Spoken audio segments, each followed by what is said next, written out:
தனுசு ராசிக்காரர்களுக்கு இதுவரைக்கும் ராசிக்கு 3வது இடத்துல இருந்த சனி பகவான் தன்னுடைய அடுத்த வீடான 4வது இடம் அர்த்தாஷ்டமத்துல வரார்.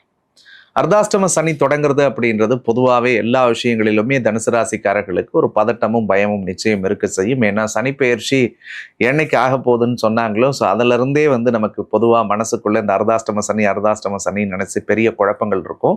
பட் தனுசு ராசிக்காரர்கள் இந்த அர்த்தாஷ்டம சனியை நினைச்சு தயவு கூர்ந்து நீங்கள் கவலையே கொள்ள வேண்டிய அவசியம் நிச்சயமா கிடையாது. அதுக்கு முக்கிய காரணம், குருவோட வீட்டில் சனி பகவான் வரார். அந்த குரு பகவான் சனி பகவான் வரக்கூடிய நேரத்திற்கு ஒரு 2 மாசத்துக்கு பிறகு உச்சமடைஞ்சு நேரடியாக சனியை பார்க்கிறார். அப்ப சனி பார்வை என்பது அந்த குருவின் மீது படும்போதோ அல்லது குருவினுடைய பார்வை சனி மீது படும் பொழுதோ அந்த பாவ கிரகத்தினுடைய தாக்கம் என்பது நிச்சயமாக குறைய ஆரம்பிக்குங்க.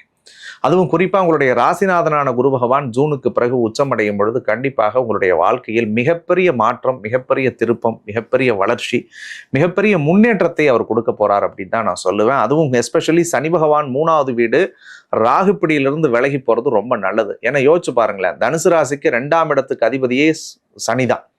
அந்த சனி பகவான் ராகுவோட மாட்டினதுல இருந்தே குடும்பம், வாக்கு, சுகம், தனம், கல்வி, பொருளாதாரம் இந்த 5 இடத்துல அவர் கடுமையான தடைகளை கொடுத்துக்கிட்டே இருந்திருந்தார்.